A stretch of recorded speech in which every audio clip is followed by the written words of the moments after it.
بسم الله الرحمن الرحيم والشمس وضحاها والقمر إذا تلاها والنهار إذا جلاها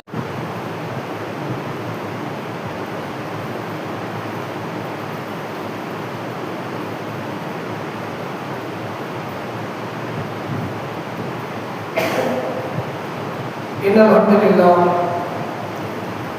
نحمده ونستعينه ونستغفره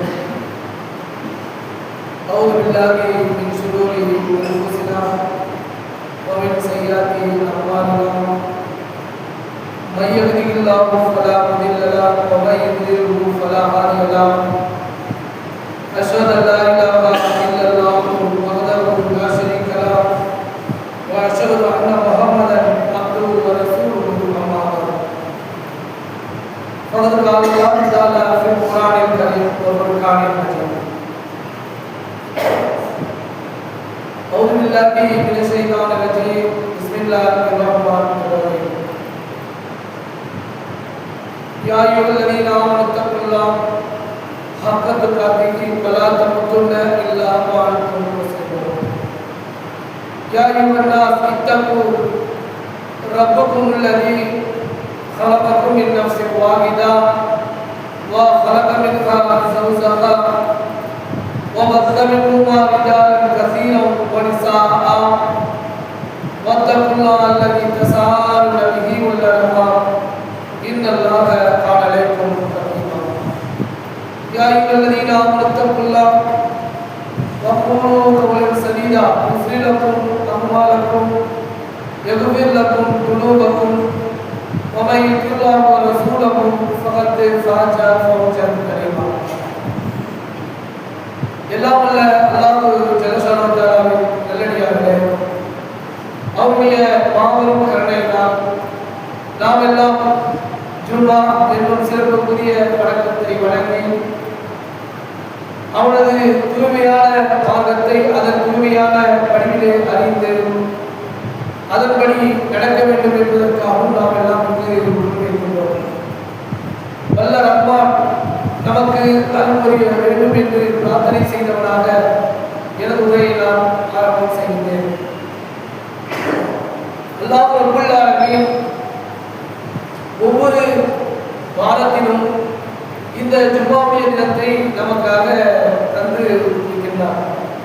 இதனோட நோக்கம் என்ன என்று கேட்டால், நாம் எதற்காக இந்த உலகத்திலே நாம பிறந்திருக்கோம், அல்லாஹ் நம்மளை உயிர் கொடுத்து இந்த உலகத்திலே அனுப்பியிருக்கிறார் என்ற அந்த செய்தியினை இந்த ஜும்ஆவுடைய நாளில் அல்லாஹ் ரப்பல் ஆலமீன் அல்லாஹ்வை போற்றி புகழக்கூடிய அந்த வார்த்தையை கொண்டும் அவருடைய வசனங்களை கொண்டும் நாம் அல்லாஹ்வுக்காகவும் அல்லாஹ் தன்னுடைய தூதருக்கு நேர்வழி காட்டிய நிலையிலே மக்களுக்கெல்லாம் வழிகாட்ட வேண்டும் என்ற அடிப்படையிலே ஒவ்வொரு காலகட்டத்திலும் ஒரு தூதரை அனுப்பினார்.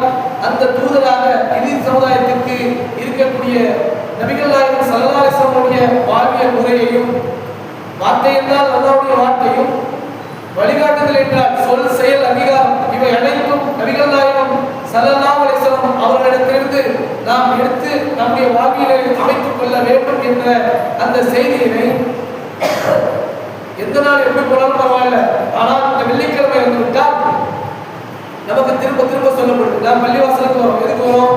தொழுவதற்காகவும் அந்த உரையை கேட்பதற்காகவும். உரை நன்றாக இருந்தது என்று சொன்னார், போன எனக்கு இது மாதிரி ஒரு செய்தி கிடைச்சிச்சு, இது என்னுடைய அந்த உள்ளத்தை ஈர்த்தது, இதை நான் நடைமுறைப்படுத்திய தீர்வேன் என்ற நோக்கம் நமக்கு கிடைக்கிறது, நமக்கு வருகிறது. வந்தோம், தொழுதோம், பேச்சு ஏதாவது நமக்கு சரியான முறையில் ஈர்க்கப்படல, அப்ப மனசுல ஒரு என்ன இருக்கும், ஒரு கவலை ஏற்படக்கூடிய ஒரு நிலையில் நமக்கு வந்தா ஒரு செய்தி கிடைக்குது. அப்படிங்கிறது எதுக்கு? திரும்ப திரும்ப நமக்கு நினைவூட்டப்பட்டு கொண்டே இருக்கிறது. நீங்களாக வந்து விடவில்லை, அல்லாஹ் உங்களை வந்து படைச்சிருக்கா. எந்த அடிப்படையில் படைச்சிருக்கா?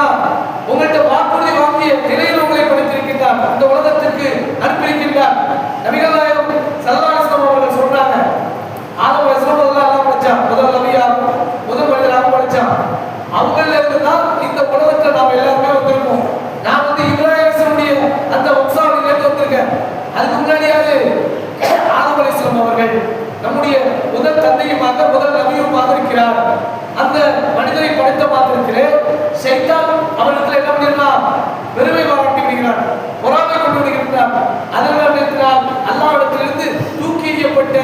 அந்த சாபத்துக்குரியவனாக மாறிவிடுகின்றான் என்பதையெல்லாம் நம்ம வரலாறு பார்க்கிறோம். அப்ப அல்லாஹ் ரப்பல் ஆலமீன் சொல்கின்றார், சூரத்துல் யாசீன்ல சொல்றான்,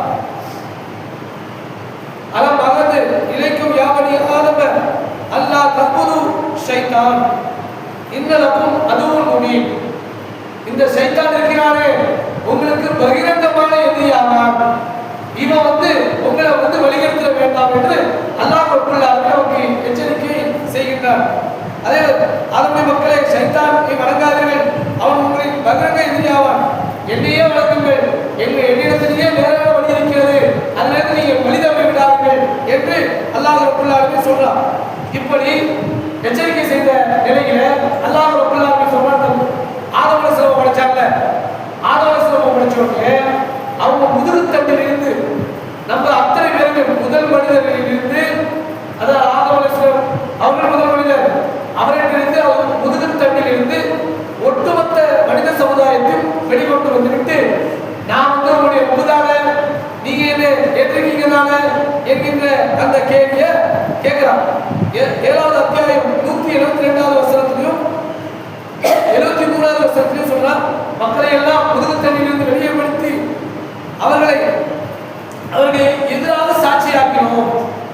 அல்லாஹ் எப்படி உடன்படிக்கை மாறாம இருங்க, அல்லாஹ்வுக்கு நம்ம என்ன வாக்குறுதி கொடுத்துட்டு இருக்கிறோம் என்பதை கவனத்துல கொள்ளணும். ஏன்னா நம்ம என்ன சொல்லிருக்கோம், நாங்க ஒண்ணுதான் வணங்குவோம், ஒன்றை தவிர யாரும் நம்ம வணங்க மாட்டோம் என்று என்ன செஞ்சிருக்கோம், நாம அல்லாஹ்விடத்துல வாக்குறுதி கொடுப்போம். எப்ப கொடுத்திருக்கிறோம், இந்த உலகத்துல பிறக்கிறதுக்கு முன்பாகவே அல்லாஹ்வுடைய தூதர் நபி ஆதம் அலைஹிஸ்ஸலாம் அவர்கள் முதுகுத்தட்டில் இருந்து வெளியாக்கி அல்லாஹ் ரப்பல் ஆலமீன் சாட்சியாக ஆக்கிட்டார். எப்படி யாரெல்லாம் கட்டுப்பட்டு நாளைக்கு மறுமை நாளிலே அல்லாஹ்வுடைய திருப்பத்தத்தோடு எழுப்பப்படுகிறார்களோ அவர்களுக்கு எந்த கவலையும் இல்லை, எந்த பயமும் இல்லை. ஆனால் யாரெல்லாம் அல்லாஹ்வை மறுத்த நிலையிலே அல்லாஹ்வை கட்டுப்படுவதை பற்றி எந்த செய்தி தெரியாம தாண்டோண்டுத்தனமாக இறைவனுடைய வசனங்களை பொய்யென கருதி வாழ்ந்தார்களோ அவர்களுக்கு எந்த இல்லை. அல்லாஹ் சொன்னான், உங்கள்கிட்ட என்ன ஆகிருக்கோம், வாக்குறுதி வாங்கியிருக்கோம், உங்கள்கிட்ட உடன்படிக்கை எடுத்திருக்கிறோம், நீங்க சாட்சியாக ஆகியிருக்கிறீர்கள், அந்த சாட்சியை நிறைவேற்றிவிட்டால் உங்களுக்கு எந்த பயமும் இல்லை. அந்த சாட்சியை நிறைவேற்றலைன்னா நீங்க தான் அதுக்கு சாட்சியா இருந்தீங்கன்னு நாளைக்கு அந்த இடத்துல நான் காட்டிட்டு போடுவேன் அப்படிங்கிறத சூரத்துல் அஹ்ராஃப்ல 172வது வசனத்திலும் 73வது வசனத்திலும் சொல்லி காட்டலாம். என்ன சொன்னா, உங்களையே நாம சாட்சி ஆக்கிட்டோம், நீங்க என்னை ரொம்ப ஏற்றுக்கொண்டிருக்கிறீர்கள், என்னை தான் வணங்குவேன் என்று என்னிடத்தில் வாக்குறுதி கொடுத்திருக்கிறீர்கள் என்று அல்லாஹ் ரப்பல் ஆலமீன் சொல்றான். அப்ப இஸ்லாத்தை பொறுத்த வரைக்கும் வார்த்தையாக இருக்கட்டும் செயலாக இருக்கட்டும் ரெண்டும் ஒன்றோடு ஒன்று தொடர்புடையதாக இருக்குது. சொல் ஒன்று செயல் ஒன்று இருக்கக்கூடாது. நபிகள் நாயகம் ஸல்லல்லாஹு அலைஹி வஸல்லம் அவர்கள் சொன்னார்களா இல்லையா, வார்த்தை என்றால் அல்லாஹ்வுடைய வார்த்தையும் வழிகாட்டுதல் என்றால் என்னுடைய வழிமுறையும் ரெண்டு எப்படி இருக்கும், ஒத்தவரா இருக்கும். ஆயிஷா ரலியல்லாஹு அன்ஹா அவர்களிடத்தில் கேட்கப்பட்டு சொன்னாங்க, அல்லாஹ்வுடைய தூதருடைய வாழ்க்கை வழிமுறை தான் குர்ஆனாக இருந்தது, ஒட்டுமொத்த குர்ஆனாக இருந்தது. அப்ப குர்ஆன் என்பது அல்லாஹ்வுடைய வசனங்கள், அதை நடைமுறைப்படுத்தியவர்கள் யார், நபிகள் நாயகம் ஸல்லல்லாஹு அலைஹி வஸல்லம் அவர்கள் தன்னுடைய வாழ்நாள் முழுவதும் அதை நடைமுறைப்படுத்திவிட்டு அதிலேயே என்ன செஞ்சிருக்காங்க, மக்களை எல்லாம் நீங்களும் இது மாதிரி இருக்கணும், உண்மையை பேசணும், உண்மையா இருக்கணும், எந்த ஒரு உடன்படிக்கையை முறித்து விடக்கூடாது. நாக்குக்கு யார் பொறுப்பேற்றுக் கொள்கிறார்களோ, நாக்குன்னா என்ன, சும்மா சாப்பிடுறதா, வார்த்தை பேசுவது, வாய்மொழியாக சொல்லக்கூடிய அத்தனை விஷயங்களும் நடைமுறைப்படுத்துவது, நாணயமாக நடந்து கொள்வது. நாணயத்துக்கு எப்படி இரண்டு பக்கம் இருக்கிறதோ அதுபோன்று வார்த்தையும் செயலும் ஒன்றாக இருந்தால்தான் அது நாணயமாக இருக்கும், வாக்குறுதியை பேணுதலாக இருக்கும். அதே போல அமானிதத்தை பாதுகாத்ததாக இருக்கணும். வார்த்தை ஒன்றாகும் செயல் ஒன்றாகும் இருந்தால் என்ன, அது செல்லாம போயிடும். ஒரு நாணயத்துல ரெண்டு பக்கம் எப்படி இருக்குங்கிறத அச்சிட்டதுக்கு மாதிரி அந்த ஒரு பக்கத்தை ஒரு மாதிரியும் இன்னொரு பக்கத்தை வேற மாதிரியும் நம்ம ஆக்கி கொண்டு போய் கொடுத்தோம்னு சொன்னா ஏற்கனவே இல்லாததுக்கு மாற்றமாக பார்த்து என்ன சொல்லுவாங்க, ஒரு பக்கம் சரியா இருக்கு, இன்னொரு பக்கம் தப்பா இருக்கு, இது செல்லாது என்று சொல்லிவிடுவார்கள். அதுபோல் வார்த்தையும் செயலும் ஒன்றாக இல்லை என்று சொன்னால் நாம் என்ன ஆயிடுவோம், நஷ்டவாதிகளாக ஆயிடுவோம். இந்த பிறப்பிலிருந்து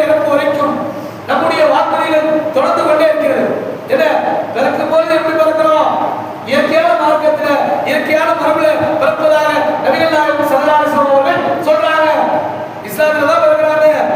அப்படி தாய்களும் தந்தையும் வரணும், நல்லொழுக்கம் உள்ளவர்களாகவும் இறையச்சம் உள்ளவர்களாகவும் இருந்தார்கள் என்று சொன்னார். அவங்க என்ன செய்வாங்க? அல்லாஹ் வாஞ்சிக்க, அல்லாஹ் வணங்கு, வணக்கத்துக்குரிய நாயகன் அல்லாஹ்வை தவிர வேறு யாரும் இல்லை. நபிகள் நாயகம் ஸல்லல்லாஹு அலைஹி வஸல்லம் அவர்கள் தான் நமக்கு எப்படி சாப்பிடணும் பிஸ்மில்லாஹ் சொல்ல கற்றுக் கொடுத்துருக்காங்க. தூங்கும்போது ஓதும் துவா, பெற்றோர்களுக்கு செய்யக்கூடிய துவா, அறிவிஞானத்தை பெருக்கிக் கொள்ளக்கூடிய அல்லாஹ்வுடைய வசனத்தில் இருக்கக்கூடிய அந்த பிரார்த்தனை என்று ஒவ்வொரு நல்ல விஷயமாக சொல்லிக் கொடுத்து அவர்களை நேர்வழியில் செலுத்தி விடுவார்கள். அப்படி இல்லை, நெருப்பு வணிகங்களாகவோ அல்லது இணை வைக்கக்கூடியவர்களாக குஃபர்ல இருக்கக்கூடிய பெற்றோர்கள் என்ன செய்வாங்க?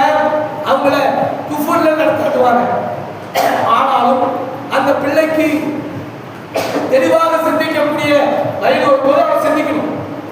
என்னுடைய பெற்றோர்கள் சொல்லக்கூடிய அந்த கடவுள் கொள்கை சரியானதா, அல்லது இந்த உலகத்தை இயக்கக்கூடிய அந்த இறைவன், அந்த கடவுள், அந்த படைப்பாளர் யார் என்பதை நான் தெரிந்து கொள்வதற்கு நான் சிந்திக்க வேண்டுமா என்று அவர் சிந்திக்க வேண்டும். ஏன் அப்படி சிந்தனை செய்தால் அவருக்கு மலக்குமார் உதவி செய்வார்.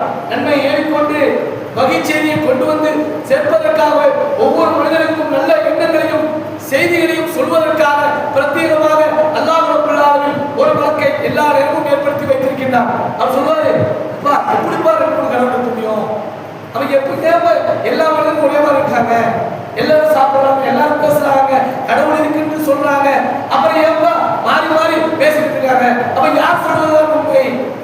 அப்படியே சொல்லி நம்ம ஆய்வு செய்து பார்த்தோம் என்று சொன்னால் எல்லா மக்களும் எந்த வகையிலும் எந்த இடைவாறு இல்லாமலும் எந்த சங்கடமும் இல்லாமலும் ஒரு கடவுள் கொள்கை என்பதிலே முழுமையாக ஒத்துக்கொள்வார்கள். ஒத்துக்கிட்டு அதுக்கப்புறம் இணைக்கக்கூடிய செயல்களில் நம்ம ஈடுபட்டுங்கிறத நம்ம பார்க்கணும். அப்ப நாம சிந்திக்க ஆரம்பிச்சோம்னா நமக்கு நிறைய வாய்ப்புகள் கிடைக்கும். அப்ப வார்த்தையும் செயலும் ஒன்றோடு ஒன்று தொடர்புடையதாக இருக்கிறது. செயல்போல் சொல்லிருக்கணும், சொல்போல் செய்திருந்தால்தான் நாம உறுதியானவர்கள் அர்த்தம். இல்ல இப்ப உண்மை பேசுறாரு, உண்மையா நடக்கிறாரு, அவர் பிறகு என்ன சொல்லுவோம்? பொய்யே பேசுறது இல்லப்பா, இவர் உண்மையா தான் பேசுவாரு, மாத்திலாம் பேச மாட்டாருப்பா அப்படின்னு நம்மளே கொடுப்போம், நம்மளே அவருக்கு நற்சான்று கொடுப்போம். நபிகள் நாயகம் ஸல்லல்லாஹு அலைஹி வஸல்லம் அவர்கள் அப்படித்தான் அந்த மக்கமா நகரத்திலே இருந்தார்கள். அவர்கள் நபியாக ஆக்கப்படுவதற்கு முன்பாகவே ஒழுக்க சீலராக இருந்தார்கள். அவங்க எல்லாருக்கும் நன்மதிப்பை பெற்றிருந்தார்கள். அவர் வாழ்க்கையில் பொய்யே பேசுறதில்லை என்று அந்த குறிப்பை எல்லாம் சுட்டி காட்டி நம்ம பேசியிருக்கா, என்னைக்காவது பொய் பேசி பார்த்துருக்கீங்களா, இப்படிலாம் கேட்டுட்டு தான் அவர் என்ன செய்யறாரு? அந்த ஏகத்துவத்தை எடுத்து வைக்கிறார். அப்ப அவரை சொல்லும் போது நல்லவர் அப்படின்னு சொன்னோம். அதே மாதிரி வியாபாரமா இருக்கட்டும், குடும்பமா இருக்கட்டும், அதை எப்படி நடந்து கொள்ளணும், வியாபாரத்திலும் நேர்மை இருக்கணும். எப்படி இப்னு மசூத் ரலியல்லாஹு அன்ஹு அவர்கள் இருக்கிறாங்க, அபூ ஹுரைரா ரலியல்லாஹு அன்ஹு அவர்கள் இருக்கிறாங்க.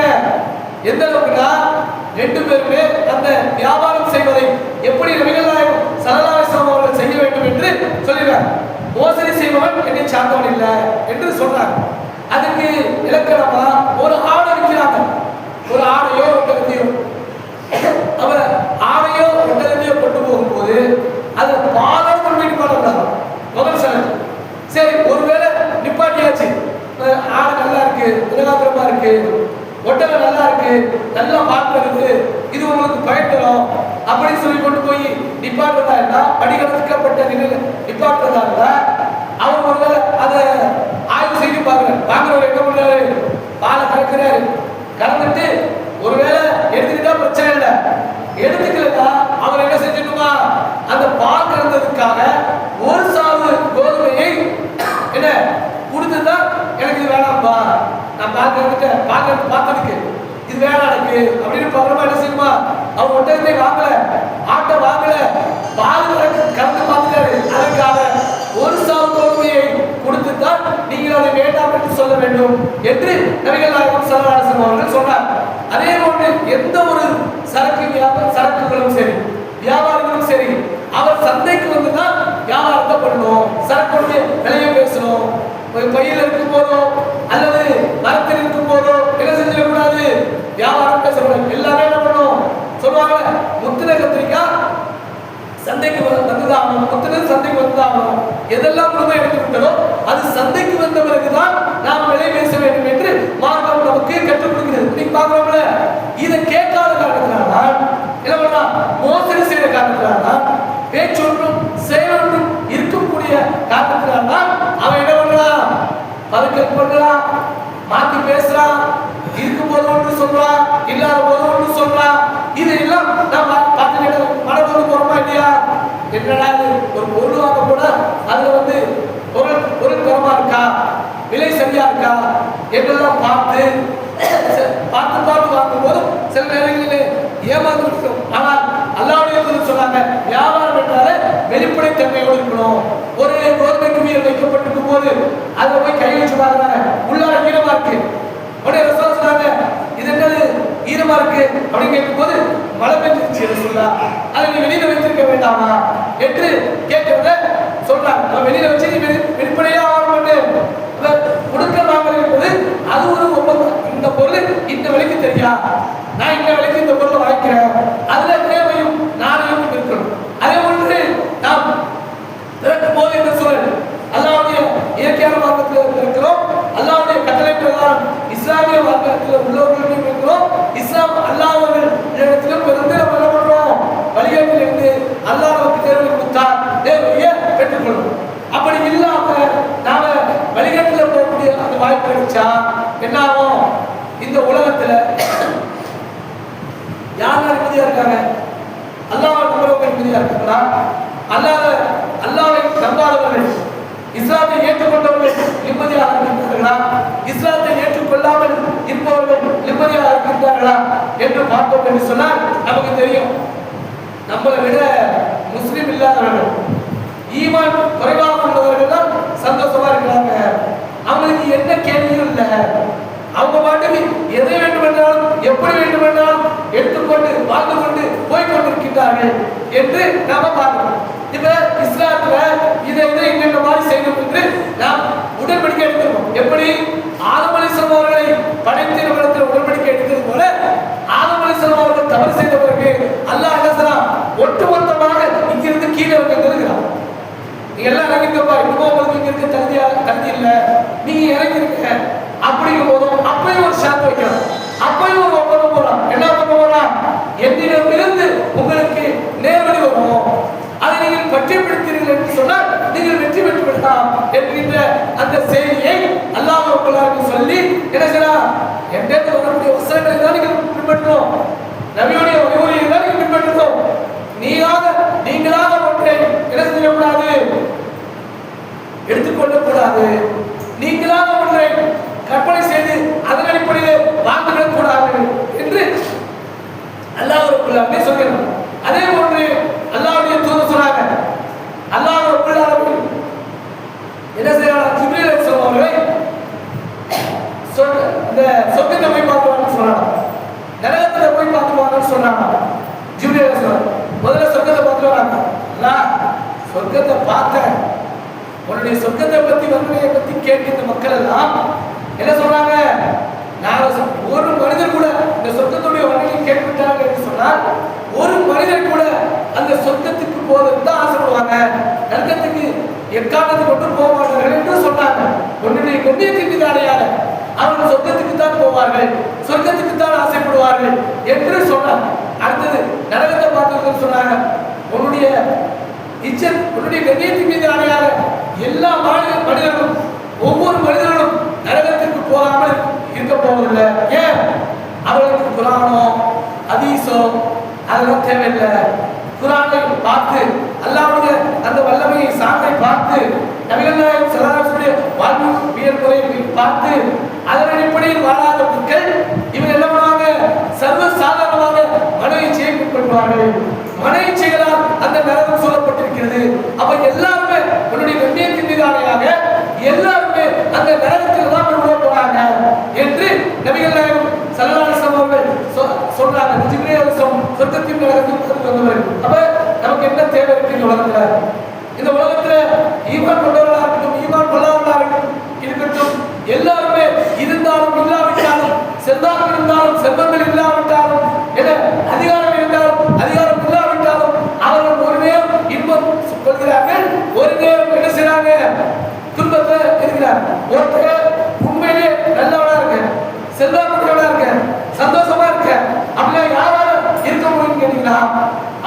உண்மை பேசக்கூடியவர்களாக இருக்கணும். எல்லாத்துக்கும் மேல என்னுடைய மரணத்துக்கு பிறகு எனக்கு ஒரு வாக்கு இருக்கிறது, அந்த வாக்கையில எனக்கு வெற்றி கிடைக்கும் என்ற எண்ணத்தோடு இருக்கக்கூடியவர்கள் தான் இந்த உலகத்துல என்ன செய்வாங்க, எல்லாத்தையும் பொறுத்துக் கொண்டும் சகித்துக் கொண்டும் நினைச்சாலும் ஒரே மாதிரி இருப்பாங்க, நினைக்காவிட்டாலும் ஒரே மாதிரி இருக்கக்கூடிய ஒரு சூழ்நிலையில இருப்பாங்க. அப்ப அது போன்றுதான் அல்லாஹ் ரப்பல் ஆலமீன் இந்த எல்லாத்துக்குமே எல்லா உலகத்துல இருந்து எல்லாமே ஒப்பந்தத்தாங்க. குர்ஆன் வசனத்தை கொண்டு பார்க்கணும், இல்ல நபிகள் நாயகம் ஸல்லல்லாஹு அலைஹி வஸல்லம் கொண்டு பார்க்கணும். இது இல்லாம நீங்க பார்த்தீங்கன்னா உங்களுக்கு நம்முடைய சுய விருப்பத்தின் பேரில் எதையாவது ஒன்றை எடுத்தோம் என்று சொன்னால் அதெல்லாம் புதுமையான வழிகேடு. புதுமையான வழிகேடுகளையும் உங்களை என்ன செஞ்சிடும், புதுமையான அனாச்சாரத்தை வழிகேட்டிலாக்கி உங்களை நரகத்தில் கொண்டு போய் சேர்த்துவிடும் என்று அல்லாஹ்வுடைய தூதர் எச்சரிக்கை செய்திருக்கிறாங்க. அப்ப இந்த வார்த்தையை பொறுத்த வரைக்கும் நாம் என்ன செய்யணும், நாம் என்னென்ன விஷயத்தெல்லாம் எல்லா இடத்துலையும் நிலவச்சிருக்கோம். அல்லாஹ் மறக்கக்கூடாது, அல்லாஹ்வுடைய தூதருடைய வழிமுறையை மறக்கக்கூடாது. கடுமையான நெருக்கடி ஏற்பட்டால் நமக்கு மனதில் ஒரு சஞ்சலம் ஏற்படும். என்ன என்னடா நாம் வாழ்ந்தோம், உண்மையிலேயே அல்லாஹ் நமக்கு எல்லாத்தையும் கொடுத்திருக்கிறானா, மறுமையால் ஒன்று கண்டிப்பாக இருக்கிறதா என்ற யாருக்கு வரும், யார் ஈமான்ல உறுதியா இருக்காங்களோ அவங்களுக்கு தான் வரும். யாருக்கு ஈமான் இல்லையோ, யார் இந்த இஸ்லாத்தை பற்றி தெளிவாக தெரிந்திருக்கவில்லையோ அவர்கள் புலம்பிக் கொண்டும் இல்ல தங்களை தாங்களே புலம்பிக் கொண்டும் வாழக்கூடிய வாழ்க்கையை தான் வாழ்வாங்க. அவங்க கீழே உள்ளவங்களா இருக்கட்டும், வேறவங்களா இருக்கட்டும், நீங்க பார்க்க உலகத்தை சுத்தி நாமளா சொல்ல இதெல்லாம் நாம பார்த்த அந்த ஆய்வு அடிப்படையில் தான் சொல்றோம். அல்லாஹ் நம்புறவங்க போடா அல்ல எல்லாத்துக்கும் நம்புவோம். காலம் கொண்டு கொடுத்தா கண்டு கொடுத்துருவான், உள்ளத்துல கவலை என்பது அதுக்கு கண்டு கொடுத்துருவான். நம்ம நோய்வாளியா இருக்கோம், ஏதாவது பொருள் போச்சு, ஏதாவது உயிரிழந்து போச்சு, எல்லாத்துக்கும் பொறுமையா இருந்தா ஆரம்ப நிலையிலே பொறுமையா இருந்து அதை விட சிறந்ததை கேட்டுட்டா அல்லாஹ் சிறந்ததையும் கொடுத்துருவான்.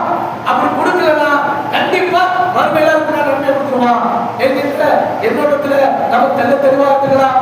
அப்படிப்பட்ட மக்கள் இந்த வாக்குறுதி என்பது ஒப்பந்தம் என்பது இந்த என்ன உயிரும் உடல் ஒட்டி இருப்பது போல உயிர் உடல்ல உயிர் இருந்தாதான் என்பது அது நம்ம வந்து நாம முடியும். உயிர் இருந்தாதான் அந்த உடலுக்கு மதிப்பு இருக்கு, உயிர் இல்லைன்னா உடலுக்கு மதிப்பு இருக்கா, ஏதாவது செய்ய முடியுமா? அப்ப உயிரும் உடலும் எப்படி இருக்கிறதோ அதுபோல் இஸ்லாமும் ஒப்பந்தமும் ஒன்றோடு ஒன்று தொடர்புடையதாக இருக்கிறது. பிறப்பிலிருந்து இறப்பு வரை வாழக்கூடிய வாழ்க்கையில் அது வாழ்வியல் முறையாக இருக்கட்டும் அல்லது நம்முடைய வணக்க வழிபாடுகளாக இருக்கட்டும், எல்லாமே இஸ்லாத்தின் அடிப்படையில் நாம் தெரிந்து நடந்து கொண்டோம் என்று சொன்னால் அல்லாஹ்வுடைய அந்த கட்டளையை பேணி நடந்தவர்களாக அல்லாஹ்வுடைய உடன்படிக்கையை நாம உறுதியோடு நடந்து முடித்தவர்களாக நாம் நம்பிக்கக்கூடிய வாய்ப்பு அளிக்கும். அப்படிப்பட்ட மக்களுக்கு அல்லாஹ் ரப்பல் ஆலமீன் நம் அனைவரும் உண்டாக்க வேண்டும் என்று கூறி எனது முதல் உரையை நான் நிறைவு செய்கிறேன்.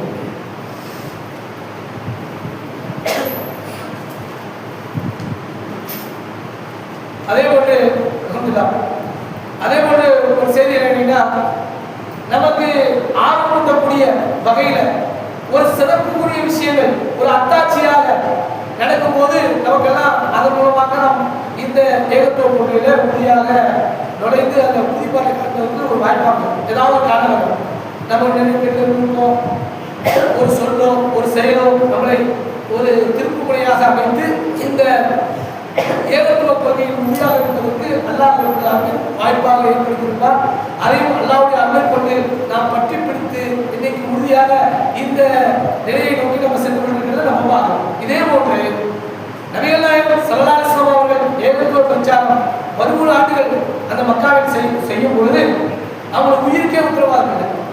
இல்ல அப்ப அல்லாஹ் ரப்பல் ஆலமீன் என்ன பண்றான், இந்த மதீனாவாசிகளை தான் அதற்கு தேர்வு செய்யறான். ஒட்டுமொத்த உலகத்திற்கும் இந்த இஸ்லாத்தை கொண்டு போய் சேர்ப்பதற்கு அவன் அடித்தளமாக இருக்கக்கூடிய ஒரு இடமாக காயத்தை எடுத்திருக்கிறான்னா எதிரி அந்த எதிரிவாசிகள் அங்கே இறுதி தூதர் வருவார் என்று எதிர்பார்த்த பல கோத்திரத்தார்கள் யூதர்கள் அங்கே இருந்து கொண்டிருந்தார்கள்.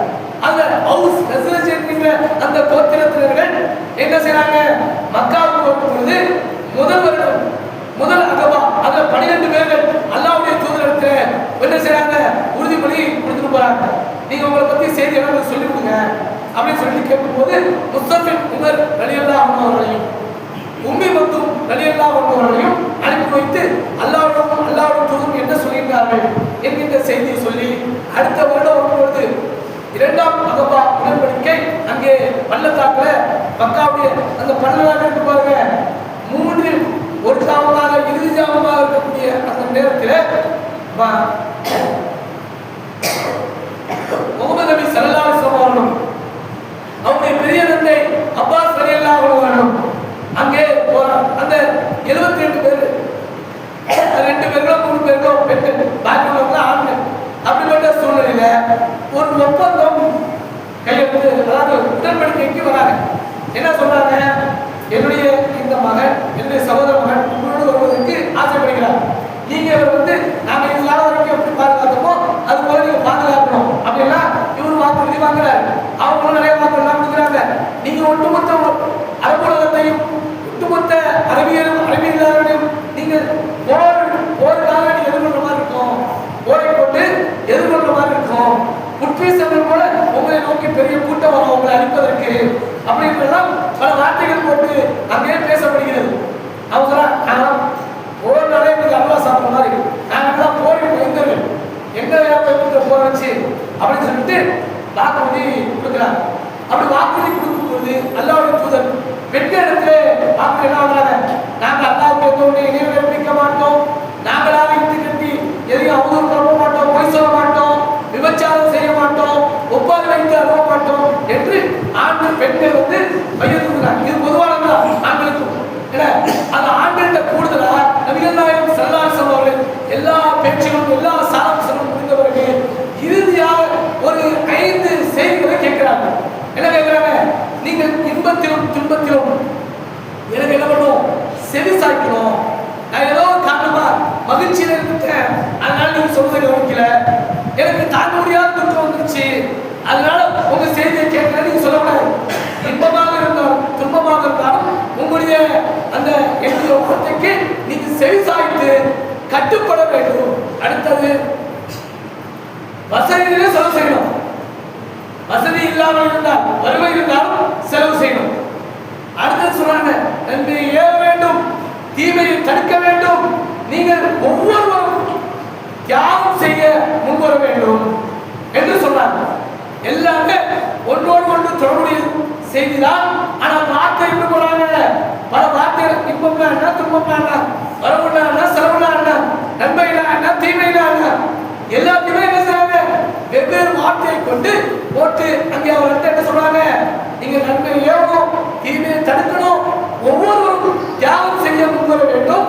அதோடு யாராவது படிச்சாங்களா, உங்களை பேசுறாங்க, நீங்க லாயக்கா, நீங்க சரியில்லை, உங்களுக்கு அறிவு இல்லை, உங்களுக்கு தகுதி இல்லை, உங்களுக்கு எந்த விதமான பிரயோஜனமும் இல்லை, நீங்களே பேச சொந்த பேஸ்ட் அப்படின்லாம் சொல்ல வெவ்வேறு படத்துல பேசுவாங்களே, அப்படிலாம் என்ன பேசலாம் செய்யலாம். நன்மை ஏவும் போது தீமையை தடுக்கும் போது நீங்கள் ஒவ்வொருவரும் என்ன செய்யணும்?